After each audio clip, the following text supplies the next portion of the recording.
Salut tout le monde, j'espère que vous allez bien. Aujourd'hui on se retrouve pour une nouvelle vidéo qui est un peu particulière parce que je vais vous raconter mon expérience des euros de l'ENS de Lyon en l'occurrence. Alors moi ça fait presque un an maintenant que j'ai passé les euros de l'ENS de Lyon, mais j'ai encore beaucoup de souvenirs de cette période parce que ça m'a vraiment marqué. Et puis l'année dernière j'avais aussi fait un petit reel assez court sur Instagram, je vous mets le nom quelque part à l'écran, du coup je m'en rappelle assez bien. J'espère que la vidéo vous plaira. Écoutez, c'est parti.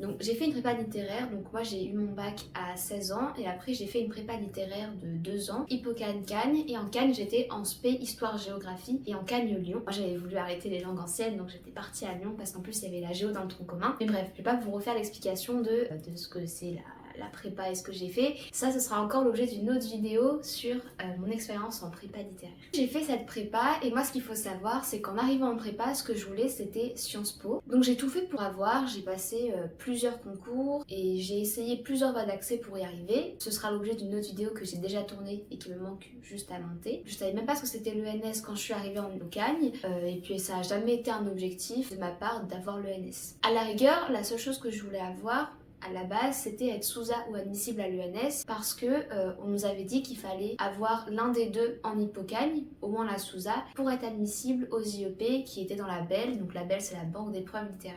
Et c'est donc les concours que tu passes après tes 2 ans, 3 ans de prépa. En Cagne, j'ai fait, comme je l'ai dit, plein de voies d'accès pour accéder à Sciences Po. Il s'avère que j'en ai réussi une. Ma prépa avait une convention avec Sciences Po Aix et du coup j'avais été acceptée sur dossier avec mes notes et lettres de motivation. En Cagne, en Hippocagne, j'avais à peu près une moyenne autour de 12,5, 13, peut-être 13 plutôt, je sais plus trop. En tout cas en Cagne, j'avais autour de 14, peut-être 14,5, vers 14. Et donc j'avais été prise sur dossier à Sciences Po Aix. Donc ça j'ai eu la nouvelle en mars il me semble, donc j'étais hyper contente. C'était l'école que j'avais toujours voulu avoir. J'allais entrer en deuxième année à Sciences Po Aix et voilà. Après quand même il restait des concours de la prépa à faire, donc les écrits de la BEL, et moi j'étais dans une optique de je vais les faire au maximum. Mais j'ai plus vraiment d'enjeu parce que oui on peut avoir les IEP par la BEL, enfin apparemment c'était devenu plus dur donc il fallait être surtout admissible, donc je m'étais dit moi c'est pas grave, je fais les écrits pour terminer correctement ma prépa etc, mais c'est tout. Pendant les 2 semaines de révision avant les écrits, j'ai révisé etc, mais pas de façon acharnée, j'ai pris des pauses, j'ai été tranquille etc, parce que du coup j'avais déjà eu l'école que je voulais. Arrivée aux écrits, j'étais stressée mais comme on peut l'être avant un devoir, donc je suis arrivée quand même assez relaxée, assez calme, en me disant que sans trop me mettre la pression finalement parce que j'avais déjà eu ce que je voulais. Donc après il y a eu les petits couacs qu'on connaît du concours de l'année dernière avec l'épreuve de géo reportée car fuite des sujets, l'épreuve de français qu'on repasse 3 semaines après parce que l'ENS a perdu les copies. Pendant tout le mois de mai, c'était donc la préparation aux oraux. Moi, j'étais un peu dans une optique de dans 2 semaines, quand c'est fini la préparation aux oraux, je serai en vacances. La prépa, ce sera enfin fini. Donc, j'ai pas vraiment cherché à réviser. Je faisais ce qu'on attendait de moi en essayant d'esquiver un peu tous les oraux, toute l'école, etc. Ce qui était extrêmement stressant. J'ai détesté cette période du mois de mai. SH, donc la SH, c'est une épreuve qu'on a à Lyon à l'oral sur 4 heures. Tu lis pendant l'année ou que tu lis en speed avant de passer les oraux. Donc ça, la SH, j'avais complètement abandonné. J'avais lu aucun des livres à part l'un des 4, le jour sur histoire, littérature et témoignage ou quelque chose du genre. J'avais lu intro, chapitre 1, conclusion, mais c'est tout. Donc après est venu le moment des résultats, je crois que c'était le 6 ou le 7 juin parce que ça a été un peu décalé avec tous les couacs qu'il y a eu pendant l'organisation du concours. Moi j'étais stressée parce que... en fait j'avais hâte de savoir les résultats, pas que je me disais est-ce que je vais être sous-admissible, ce serait vraiment cool pour moi, pour mon dossier, pour finir un peu la prépa sur une bonne note. J'étais stressée aussi pour les autres qui voulaient l'ENS, de toute façon dès qu'il y a des résultats, moi j'adore connaître mes notes, enfin j'adore savoir, je suis toujours impatiente de savoir quelle note j'ai eu. Pour le coup l'ENS, les longues épreuves, t'as vachement envie de savoir personnellement le résultat de ton travail. Donc vient le moment des résultats, on est mercredi je crois en fin d'après-midi, on est tous dans la cour de ma prépa et donc on commence tous à rafraîchir la page de l'ENS avec chercher les résultats etc. Évidemment j'arrive pas à les trouver et quand ils sortent enfin que tout le monde dit ah ils sont sortis, j'arrive pas à rafraîchir ma page, ça ne marche. Et sauf que là du coup il y a une amie à moi qui vient et qui me dit ah Leilou t'es admissible à l'ENS. Et donc là je suis en mode donc sur le moment, il y a plein d'émotions. Il y a le waouh de c'est trop bien. Et en même temps le oula, parce que du coup, pendant tout le mois de mai, j'avais dit au prof, même si j'ai les oraux, je veux pas y aller, parce qu'en fait, je ne veux pas cette école. Pas que c'est pas bien, mais c'est juste pas mon projet professionnel, scolaire, etc. Et j'ai pas envie d'aller à l'ENS. Pendant l'année, on m'avait jamais dit, à part un petit peu pendant les oraux, au cas où j'avais l'ENS, mais on m'avait pas dit, oh tu peux avoir l'ENS. Surtout qu'en plus, comme je préparais Sciences Po, il y avait juste un prof qui m'avait dit que je pouvais le tenter et qui me le disait depuis l'hypocagne, mais c'était le seul qui me l'a dit en dehors de la période de préparation des oraux. Donc bref, là j'ai les résultats et je me dis, donc là les profs commencent à venir me féliciter, mes amis aussi, etc. Et là aux profs je leur dis, bah merci c'est très gentil, mais c'est vrai que je veux pas aller aux oraux, j'ai pas changé d'avis par rapport à ce que je vous avais dit pendant le mois de mai. Ça, petite parenthèse, c'est pas du tout pour dénigrer l'école, etc.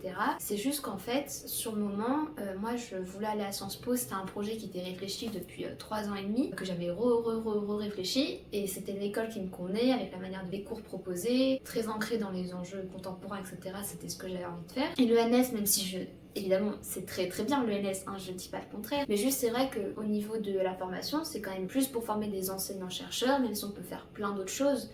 Quand on regarde un peu les maquettes, en tout cas, de ce que j'ai pu comprendre, après je me trompe peut-être, mais il y a quand même, enfin ça te forme quand même pour être enseignant-chercheur, même si tu peux faire autre chose dans ta formation. Mais du coup, c'est une très bonne école, c'est juste que moi j'avais un autre projet et c'est ok aussi de pas avoir. Enfin, c'est comme quand on va dire aux bons élèves après le lycée, ceux qu'on juge comme vos élèves, ah bah faites une prépa, vous avez les capacités, etc. Oui, mais si c'est pas ce que la personne veut, c'est ok. Bref, du coup, là, les profs ils comprennent, en ce moment vraiment ils comprennent. Ils me disent, bon bah, je sais pas s'il faut vous féliciter, etc. En tout cas, bravo. Et donc là, à ce moment-là, je suis pas restée très longtemps pendant qu'il y avait tous les résultats parce que déjà il fallait.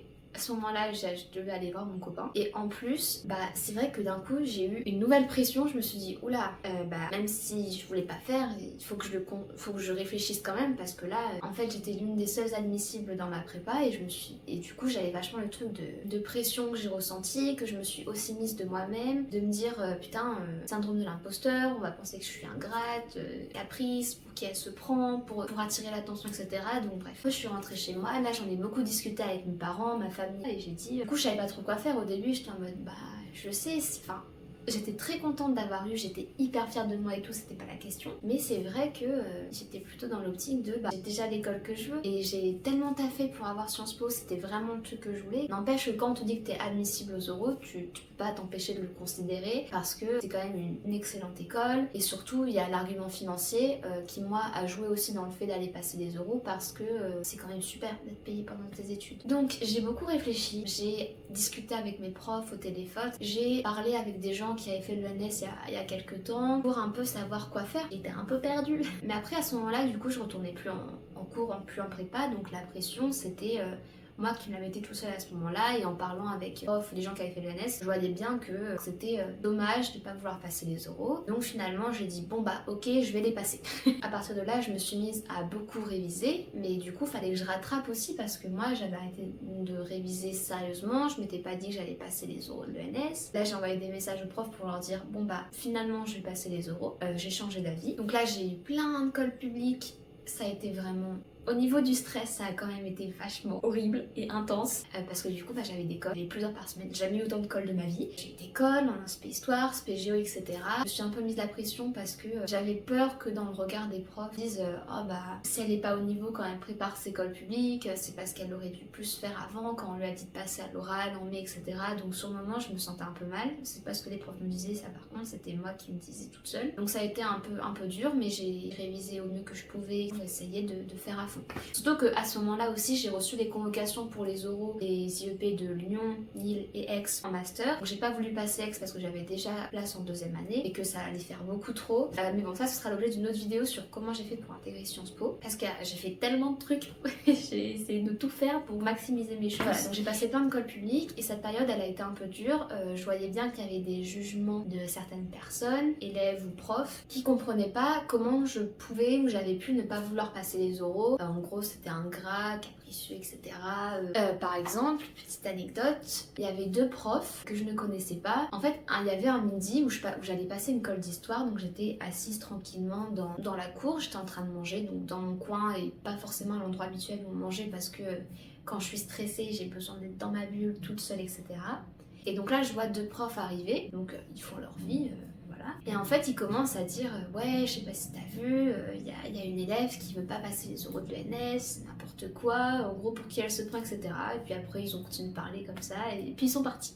Donc voilà, une bonne ambiance, surtout qu'en plus, ils savent pas de quoi ils parlent, ils savent pas les raisons qui faisaient que je voulais pas passer les oraux. Et d'ailleurs, quand je suis retournée à la journée des anciens élèves, j'ai discuté donc avec des élèves par rapport à Sciences Po, et en expliquant un peu mon parcours et tout, je me suis rendu compte que les profs, ils disaient toujours, certains, ouais, il y a une élève, elle avait pas voulu passer les oraux de l'ENS, non. Ce qui est bizarre en prépa. Mais je faisais vraiment pas ça pour attirer l'attention, c'était juste que vraiment, mon projet, je l'avais vraiment réfléchi. Donc arrive la semaine d'aller à l'ENS, la semaine la plus stressante de ma vie, la plus horrible émotionnellement, scolairement parlant.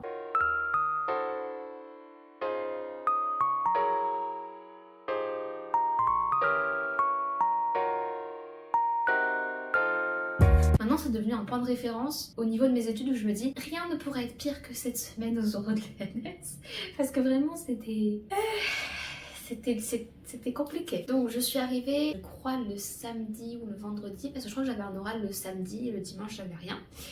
Mon premier oral c'était de l'anglais, et donc j'avais pris une chambre étudiante à l'internat à l'ENS. Bon, en vrai, quand je suis arrivée, j'étais un peu en mode un peu déçue quand j'ai vu certains locaux, parce que je me suis dit, on c'est toute une montagne de l'ENS et en fait c'est des bâtiments normaux.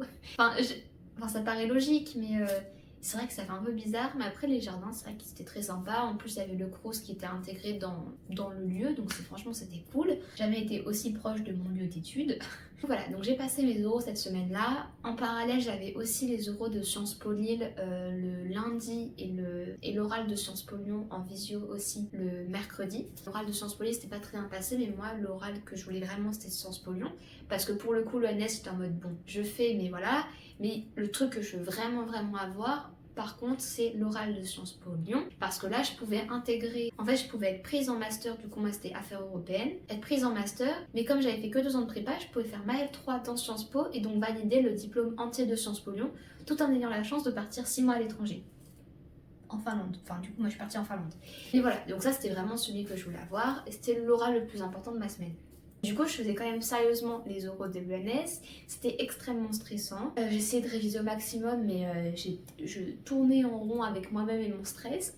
Globalement, ils se sont pas hyper bien passés, les oraux. Ah, je vais peut-être vous dire les notes que j'ai eues à l'écrit. Petite parenthèse dans la vidéo, je reviens un peu en arrière dans la vidéo, et je vais vous dire les notes, parce que ça peut être intéressant. Je sais pas si je vous dirai les notes des oraux, parce que là...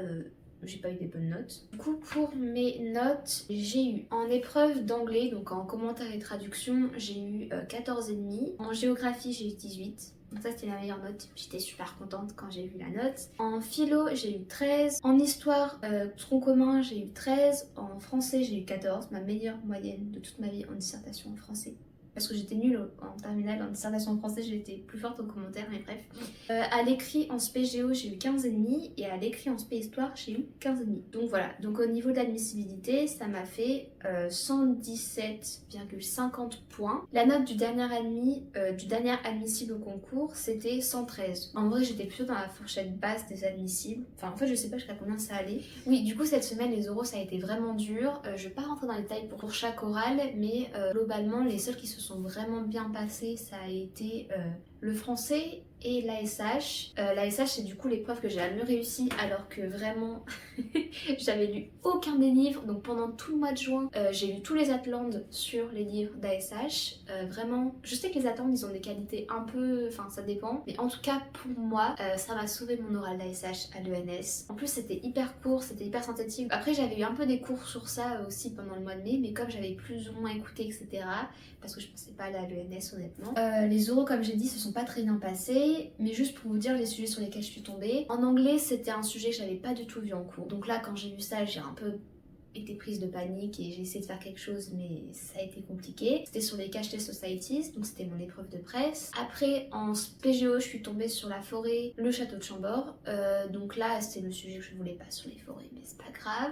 En histoire, j'ai choisi, parce que j'avais le choix entre plusieurs sujets, moi j'ai pris celui sur la principauté normande. L'autre sujet c'était les moyens mis en place par les Grecs pour assurer leur prospérité religieuse. En vrai ce sujet, en fait comme il y avait plein de mots dans ce sujet là, sur le moment et comme j'étais dans un mood panique, du coup j'étais en mode il y a trop de trucs à analyser alors qu'en vrai je pense que ça aurait été, j'aurais bien aimé faire ce sujet je pense. Mais du coup je suis allée spontanément vers celui que je connaissais le mieux, même si je savais que le jury serait plus dur, à savoir la principauté normande, parce que c'était l'un des sujets, des grands sujets de notre thème sur les Vikings et les Normands. Après en français je suis tombée sur les lettres de Madame de Sévigné. D'ailleurs j'ai bien aimé analyser le passage. J'ai eu plein de petites erreurs quand je suis passée, mais le jury était bienveillant. Du coup il restait plus que la SH et je suis tombée sur Les Mondes de l'art de Baker. Et donc là ça s'est très bien passé parce que le jury aussi était dans un mood bienveillant. J'avais pas trop eu de difficultés quand j'ai préparé mon oral. Parce que comme c'est un oral de 10 minutes alors qu'on est habitué en 1 heure à préparer des oraux de 20 minutes, c'est vrai que du coup je me sentais plus confortable dans la préparation.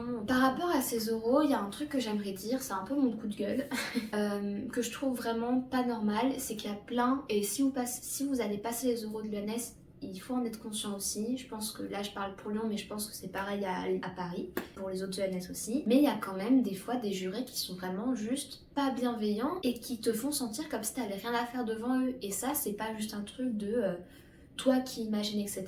C'est aussi eux qui te le font ressentir. Et après encore une fois tous les jurés étaient pas comme ça vraiment, mais il y en a qui l'étaient et pour le coup c'est vraiment, en fait c'est pas cool, t'es pas là devant eux parce que t'as volé ta place, t'as travaillé, même si ok t'arrives pas très bien à ton oral, t'es pas un imposteur en fait ou une impostrice, t'es là, t'as passé les écrits, tu les as réussis, t'es devant eux, un minimum de considération et de respect ça ne ferait pas de mal. Et j'ai eu aussi des échos d'oraux qui se sont mal passés et le jury il est aussi pour quelque chose dans certains par exemple moi il y avait un oral que j'ai fait, en fait il y avait une information qui me semblait importante et que j'avais l'impression d'avoir répété plusieurs fois et on m'a dit clairement ah est-ce que tu peux répéter, je rangeais mes affaires au début, j'ai pas entendu.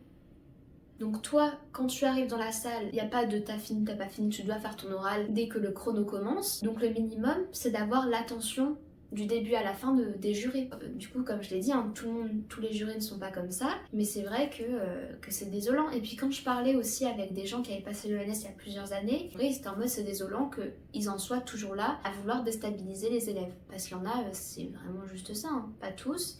Et là, je sais pas si cette vidéo ou ce passage peut vous faire peur si vous passez les oraux, mais juste pour vous dire que si vous vous retrouvez devant des jurés, peu importe ce qu'ils pensent, vous méritez votre place, vous méritez d'être devant eux.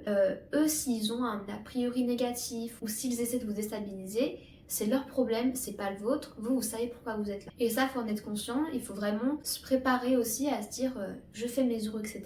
Peu importe ce que le jury pense, vraiment, j'ai le droit d'être là et j'ai pas volé ma place. Franchement, c'est un vrai conseil que je peux vous donner si vous passez les oraux parce que du coup c'est des oraux et c'est vrai qu'on sait pas sur qui on peut tomber et il faut s'y préparer à l'avance. Même si encore une fois, des jurés qui sont très bienveillants, très gentils et je dis pas le contraire. Donc voilà, après je suis enfin rentrée chez moi, j'ai un peu des vidéos de cette période-là, peut-être que je les mettrai ou pas. En tout cas je mettrai je pense la vidéo de quand je pars de ma chambre, je pense. Là j'avais vraiment envie de pleurer parce que j'étais en mode... le NS, la prépa, tout ça c'est enfin derrière moi, c'est enfin fini. Ça fait 2 mois et demi que je pensais avoir fini la prépa mais en fait non. Donc voilà, donc là vraiment j'étais trop contente, surtout que cette semaine ça a été tellement intense. Après du coup je suis partie en vacances et ça a été vraiment la libération. Hello, moi je fais du coup une dernière petite vidéo dans ma chambre qui est vide parce que c'est bon, j'ai fait mes affaires, j'ai fini la SH, j'ai tout mis dans la voiture, il n'y a plus rien. Et voilà, maintenant c'est parti pour les vacances.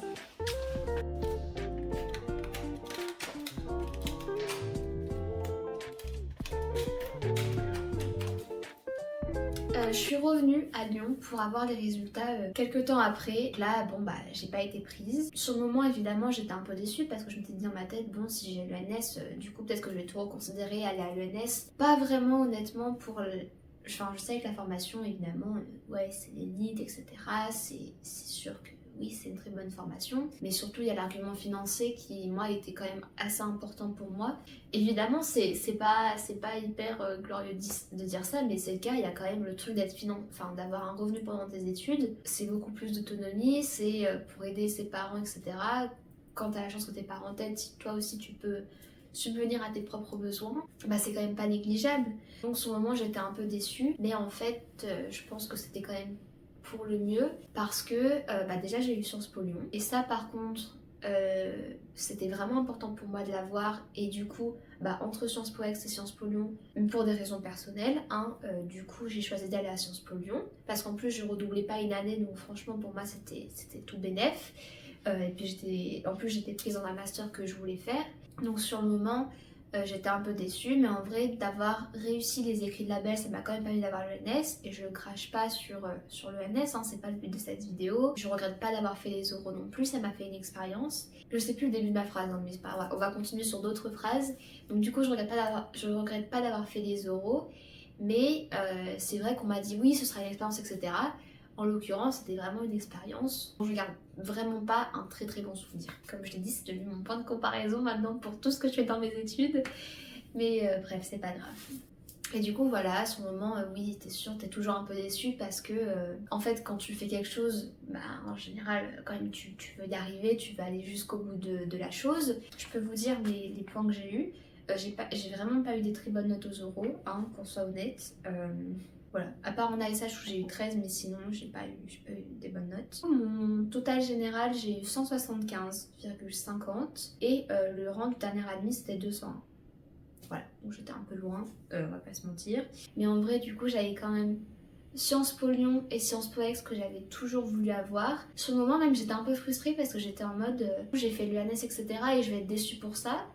Alors que le truc que je voulais vraiment faire c'était Sciences Po et je veux pas avoir été matrixée par la prépa de ouais j'ai pas eu l'ENS alors qu'en fait vraiment le truc que je voulais c'était Sciences Po et sur le moment j'ai eu un peu ce truc de déception qui m'a mis en colère contre moi-même parce que j'étais en mode ouais mais ok t'as fait l'ENS parce que pour X raisons, parce que si tu t'es mise de la pression, t'as eu de la pression, le truc syndrome de l'imposteur, d'être ingrat, capricieuse, etc. Et du coup, à ce moment, j'étais en mode saoule quoi, de rester sur un truc où je vais être déçue alors qu'en fait j'ai vraiment eu l'école que je voulais. Et c'est vrai qu'il n'y a pas que l'ENS qui existe dans la vie, et c'est ok de pas vouloir le faire. Déjà, d'avoir le choix, c'est vrai que c'est très très bien et tout le monde n'a pas ce choix-là. Mais quand tu sors de prépa, après toi t'as été matrixé pendant 2 ans, 3 ans par l'ENS et puis tu te rends compte que les gens dans la vie courante, vie quotidienne, il n'y a pas que l'ENS et les gens vivent très bien aussi. Donc écoutez, j'espère que cette vidéo vous aura plu. J'ai conscience que c'était peut-être pas le témoignage ou la story time que vous vous attendiez à voir en cliquant sur une vidéo j'ai passé les oraux de l'ENS. Mais écoutez, c'était mon expérience, c'est aussi un autre point de vue et une autre manière de vivre les oraux de l'ENS. J'espère que ça aura pu vous aider. Si vous avez des questions, si vous allez passer les oraux, peu importe, si vous voulez me poser des questions en commentaire, n'hésitez pas et j'essaierai vraiment d'y répondre au maximum et de façon la plus complète possible. L'une des prochaines vidéos qui sortira sur cette chaîne, ce sera donc comment j'ai fait pour intégrer les IEP parce que du coup là j'essaierai de donner aussi d'autres petits conseils. Du coup j'espère comme j'ai dit que la vidéo vous aura plu. N'hésitez pas à liker cette vidéo et à vous abonner si c'est le cas. Sur ce, écoutez, je vous dis à très vite. Ciao!